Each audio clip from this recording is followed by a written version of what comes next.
Hi, I'm Emma McRae and I'm a curator at the Australian Centre for the Moving Image. I'm here with Glen Keane, who's a supervising animator at the Walt Disney Animation Studios. And Glen has brought us some of the most beloved Disney characters, from Ariel and Aladdin to the Beast in Beauty and the Beast, and most recently Rapunzel in Tangled. Glen, can you tell us a bit first about your training and how you came to be working at the Walt Disney Studios?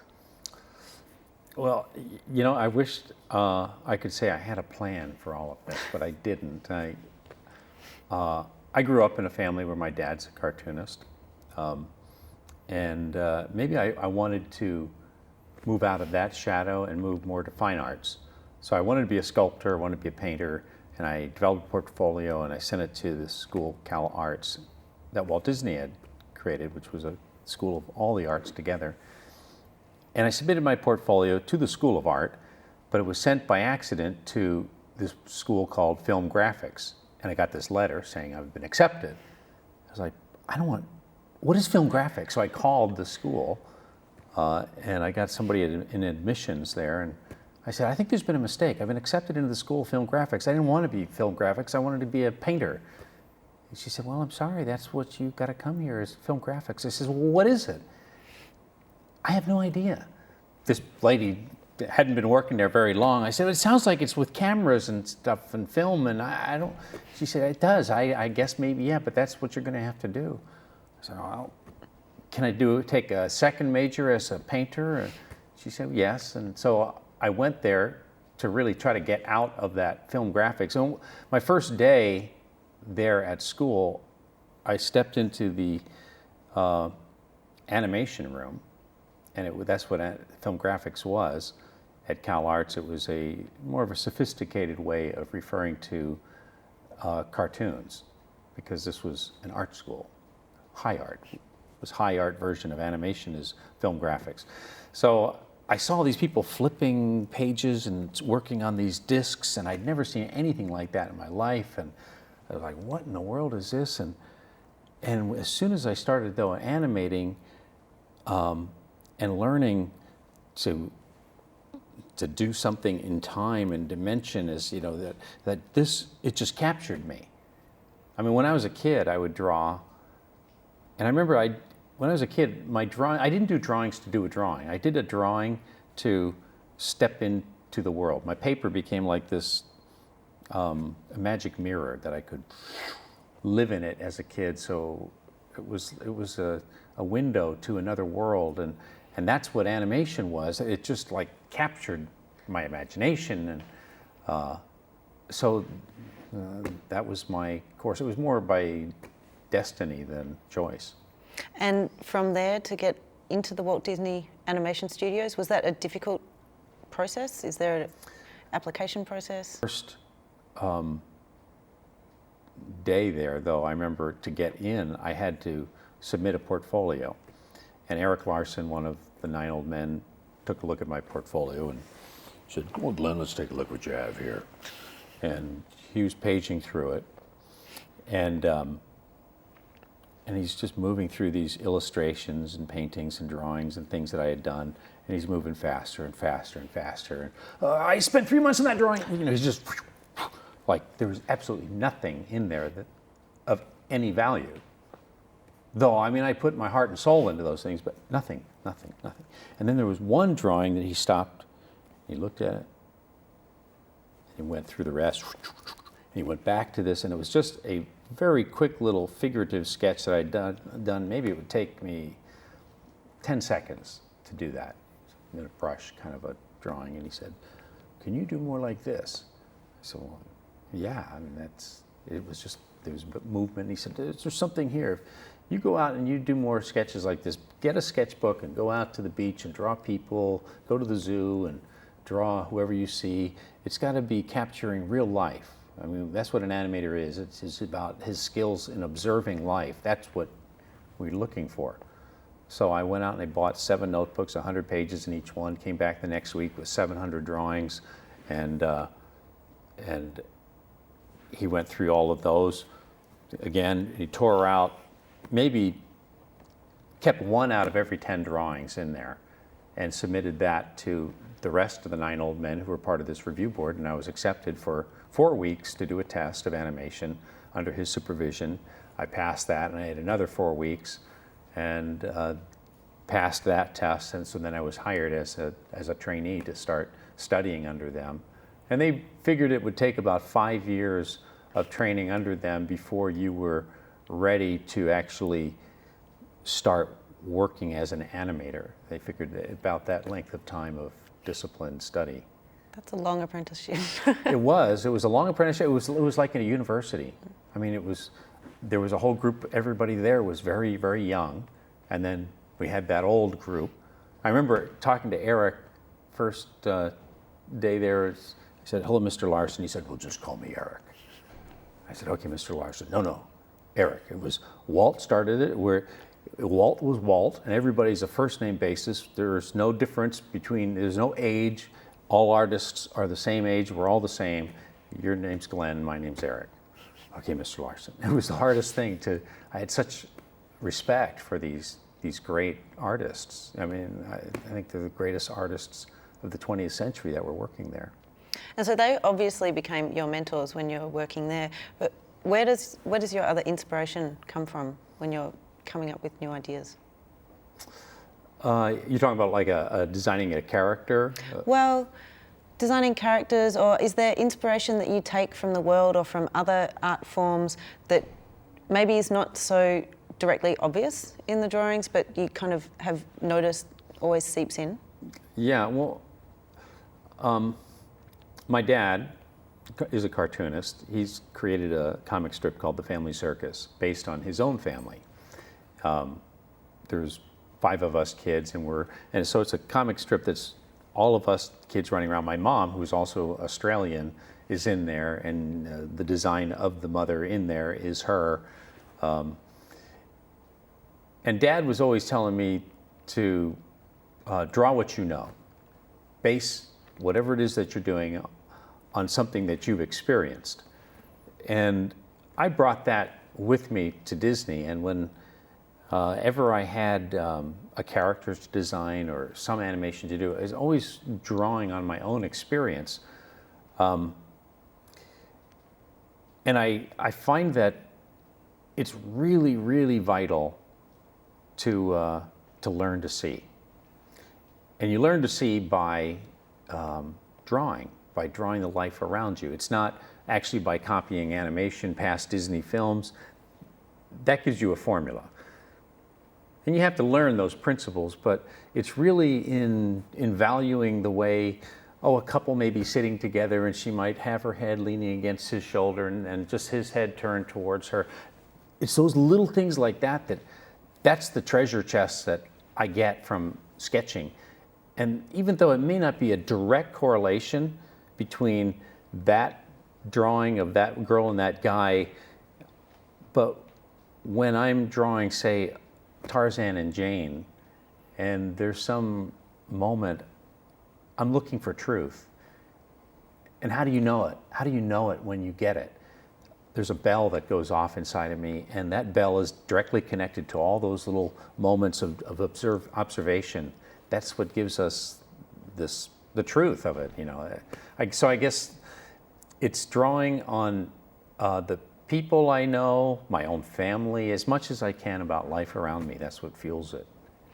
And so what's your actual process for creating a character when you're actually drawing, when you're talking about that bell that goes off inside? Where do you begin with the development of a character, and how do you know when you've got the right character? Well, yeah. For one thing, I take it really seriously. If I'm going to do a Disney character, I know that whatever you do in designing a Disney character, it's going to become like the definitive version of that character for years and generations to come. When they think of Pinocchio, they think of Disney's Pinocchio. So, for example, like with the Beast and Beauty and the Beast, I wasn't sure what the design should be, and as I looked at past illustrations for Beauty and the Beast,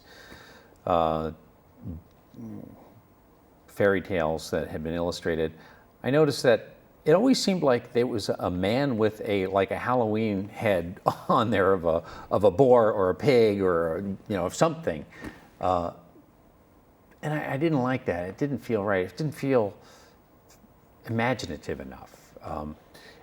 And then I saw other research and development that other artists had done, and the Beast, where they were really trying to come up with something wild, and it felt like it was an alien, and that didn't feel right. It felt like it had to be a creature that God had created on Earth, but it was different than anything we'd seen. So I started to put all of these drawing or photos of on my wall of all kinds of different animals, and doing drawings, struggling, trying to find what the design was. And I remember there's this funny, strange thing that happens. I believe that the character exists before I start to design it. It's there.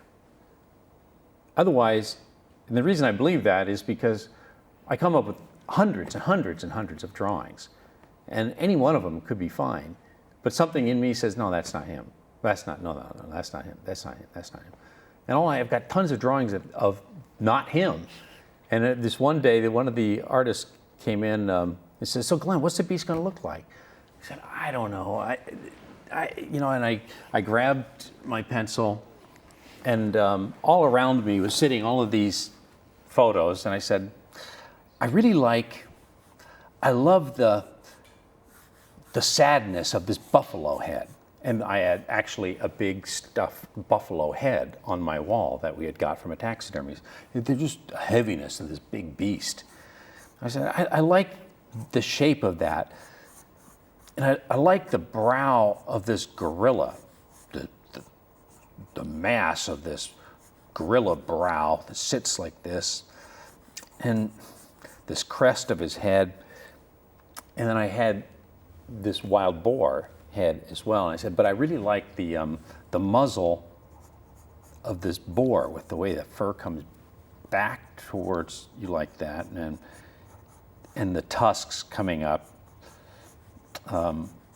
down by his chin. Though we can really get this buffalo beard in there still. The horns, I had a whole variety of horns, but it's got to be a combination of those. And I'd been doing some research on horns, and I'd kind of come up with a design, so I just put the horns on there the way I kind of liked it, this curving, twisting, angular kind of a horn shape. And the mane of a lion, put that on there. And the body of a bear, just huge, goes off. And then I was thinking, but man, is anybody going to believe that Belle really falls in love with this guy? I said, maybe I've got to soften him a little bit. I'll put the ears of a cow on him. This was all happening. It was just like this at this moment. And I'm just talking just like this to this animator, Bruce Johnson, who had come in. And the last thing, though, that's got to have the eyes of the prince. There's a man hidden inside. I mean, the eyes are the windows to the soul, as the saying goes. And it was very important that it be human eyes this guy is trapped in there. And as I did this, I was like, that's him.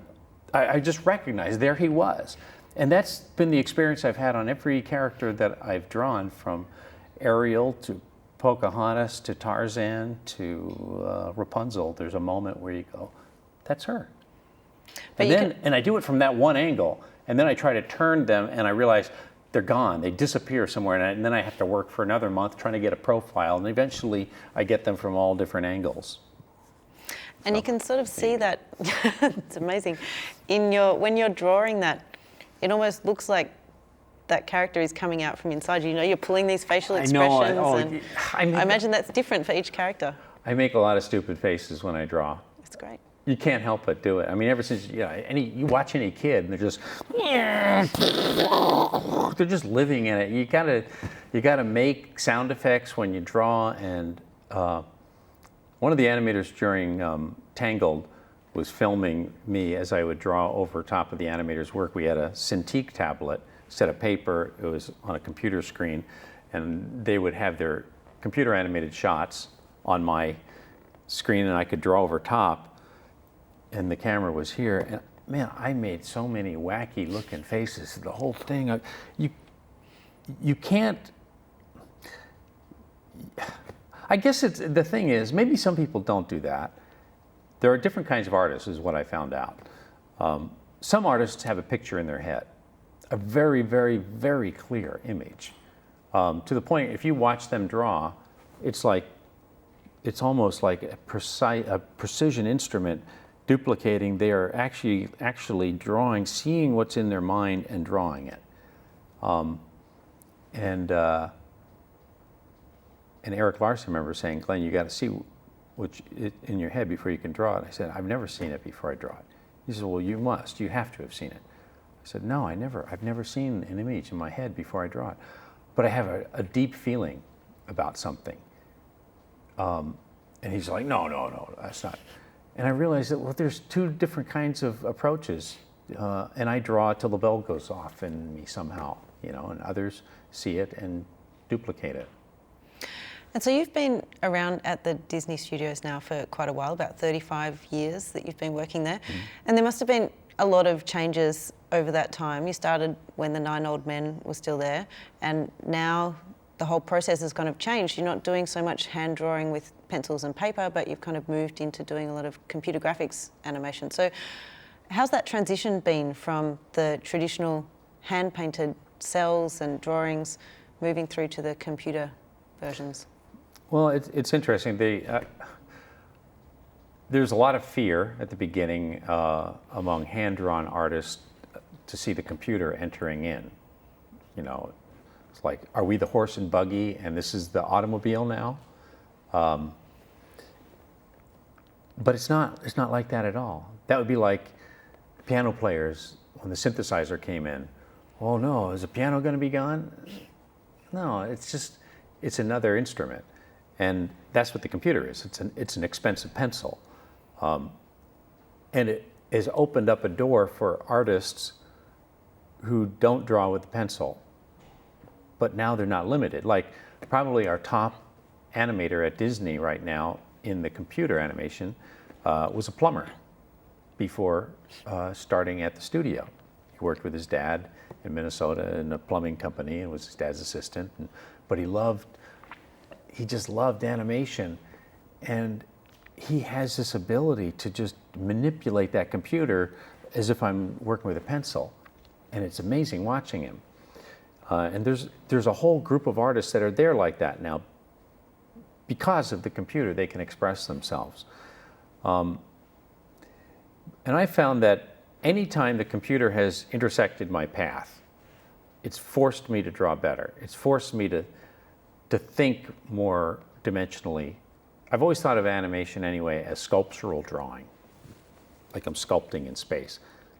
Matter of fact, on any of my characters, if you look at my animation, I'm always turning them around. I find some excuse to have a character turn in space. If they're talking to you, they might, they're just moving all over the place, or I move the camera around them just so that I can prove to the audience this is a dimensional, real character in space. Because look, here's the other side to him, and I shade my drawings too, and other animators will say, why are you shading your drawing? No one's going to see that. It's going to get cleaned up. It's all gone. It's like, well, no, it's more dimensional and real. And the computer has always helped me to think more dimensionally. For Tarzan, if he's surfing down the branches, I just love that I could dive into space and dimension. Long John Silver in Treasure Planet, now he had a robotic arm that was computer animated attached to the hand drawn. It just kept getting closer and closer. And so then with Tangled, the goal of that film for me was to find a way to bring what I love about hand drawn and infuse it into computer animation. And I did this for quite a period of time. I mean, I worked on the film for 14 years. 8 of those years have been just working on only that film. And throughout that time, I did not animate. I haven't animated. I have not animated in 8 years. I mean, but it's the thing that I love the most. And I'm talking about animating with a pencil. It's, I feel like I really gave something up. I feel like I really sacrificed something that I really, really love to see something new happen, but not to forget the pencil. I mean, I can't wait to get back and start animating and to do something new with hand-drawn. But through that whole time, I'm thinking, I can't wait to get back to doing that. But it was really good because there was a sense of what I'm giving up for this computer animation. And so when somebody would show me their shot that they were working on, I look at it and go, it's not right. And they would say, well, you should have seen it before, and how hard I worked, to get it to this. And I know what they mean. I mean, they have to work really hard just to make it look bad.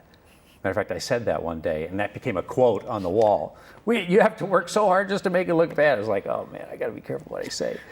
But I find that it was really good that sense of giving something up, because if I'm willing to give that up, we're going to get this computer to bend its knee to what we want it to do, and that's why this film has in Tangled, when you'll see it, there's this influence of hand-drawn in the movie that I don't know would have been there if you didn't drive it and push it that way.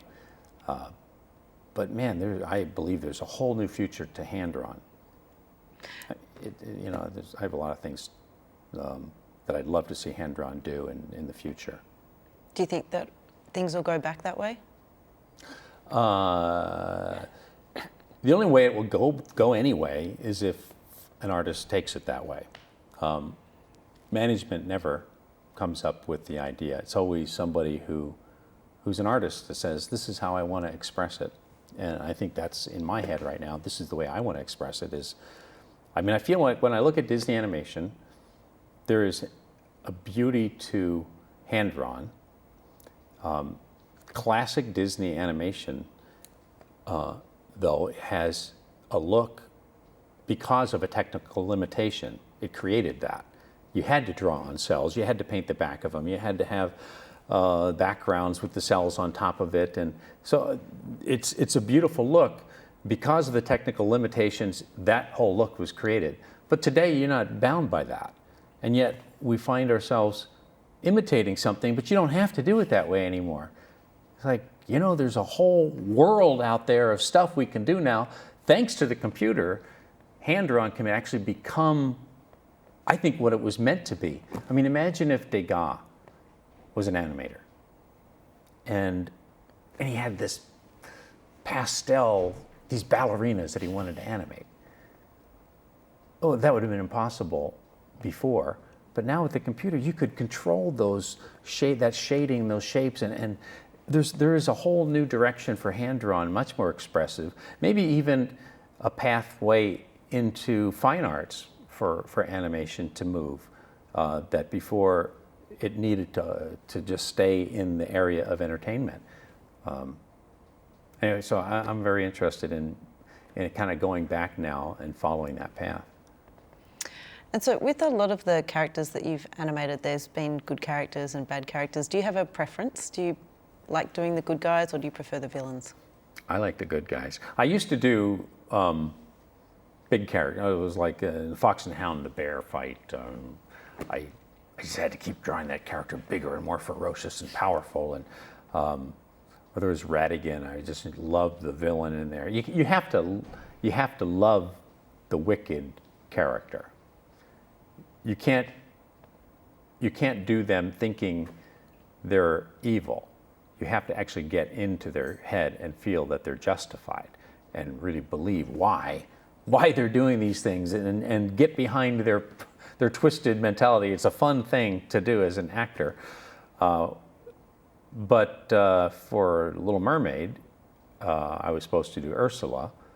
And so I was doing the designs of her.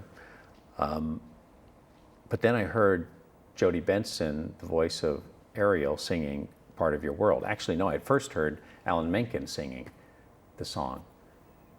And it just touched me really deeply. And it was like I could feel this burning desire inside of her, this idea of believing the impossible is possible. And I've always been a very idealistic kind of a person. I just see life that way. And I just identified so deeply with her, with that longing to believe that there's another world. I mean, I connected very much spiritually with that idea as well in my own life. As a Christian, I see life from a very spiritual kind of a way that way, and I just connected with that character. And so I went to the directors and said, I got to animate Ariel. They said, well, can you draw a pretty girl? I said, no, yeah, I know, I can do it. I know I can. I don't know. You just do these big characters and everything.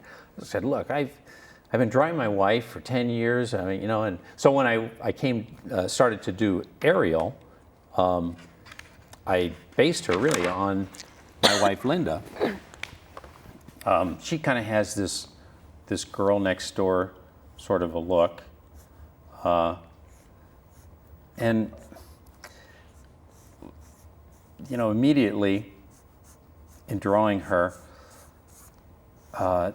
we changed the color of her hair. Instead of a blonde, which is what I think Michael Eisner was assuming that it was going to be. This girl has a fiery personality, as well does my wife too. And this kind of turned up nose. And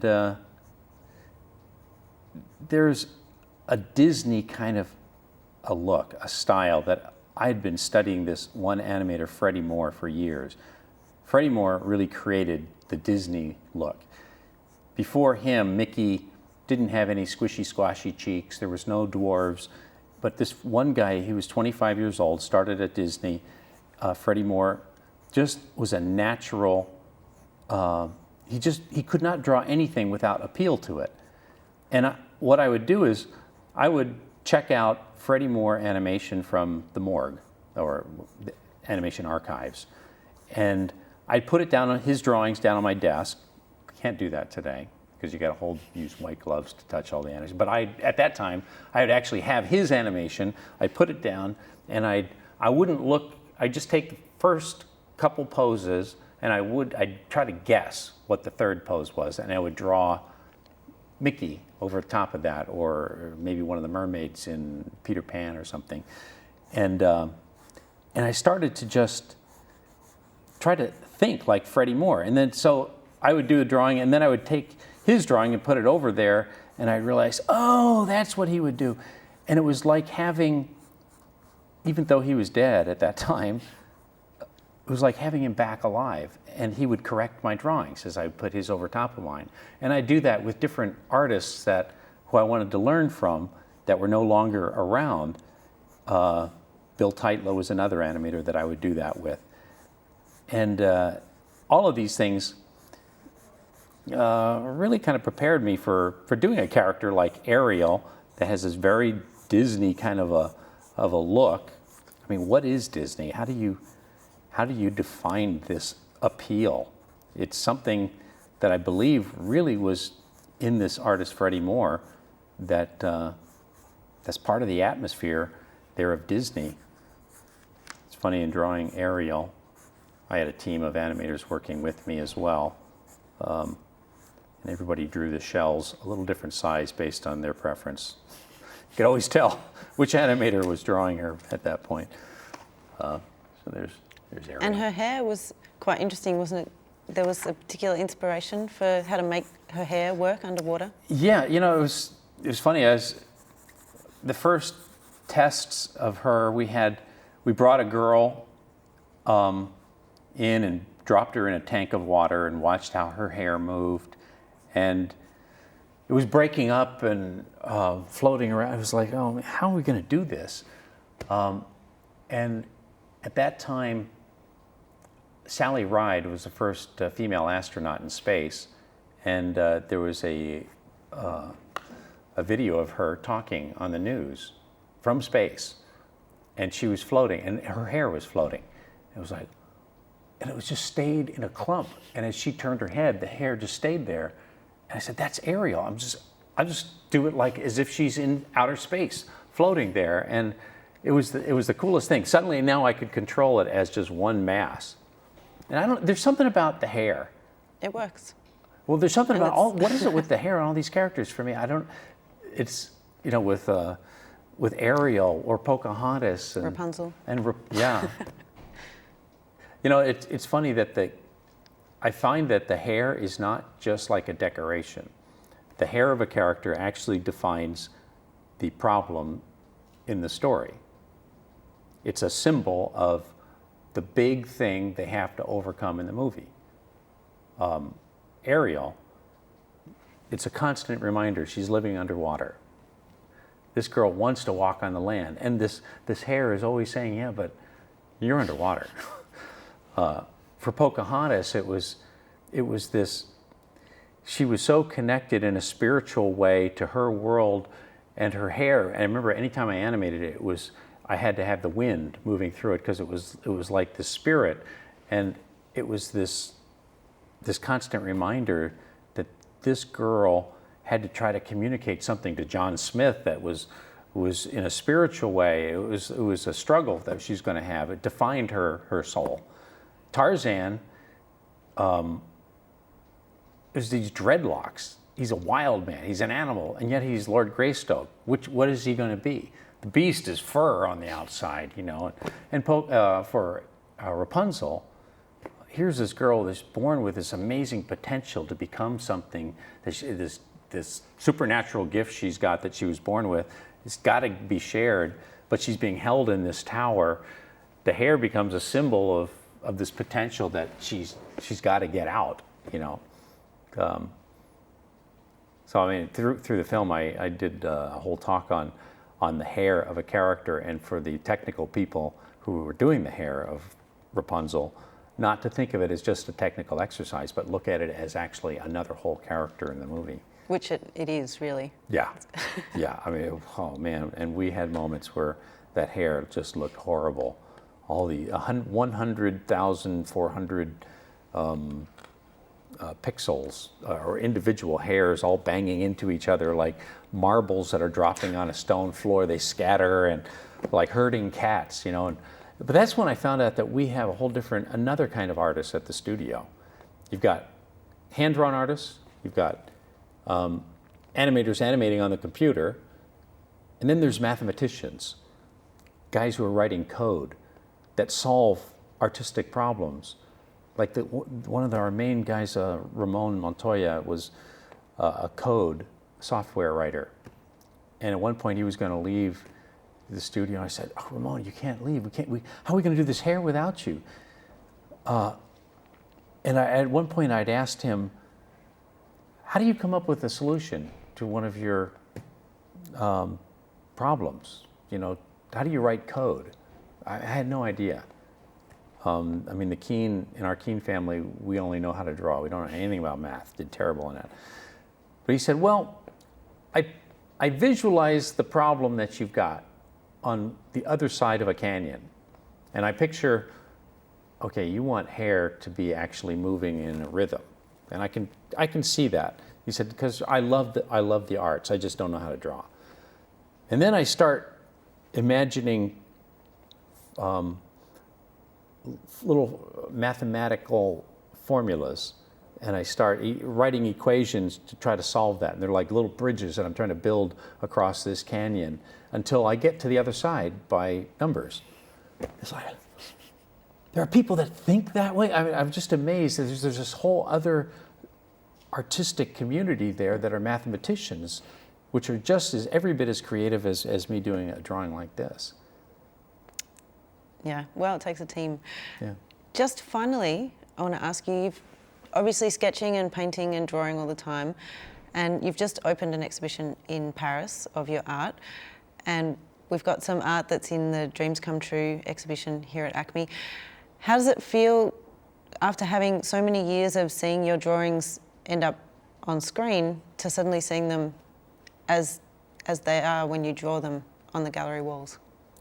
It's a great feeling because actually, no one has seen my drawings actually up on the screen. They've always been cleaned up by somebody else tracing them, you know, which is really beautiful to see someone's clean line, but there's an energy in the original line that it's always frustrating to me because it's never better than the moment that I drew it.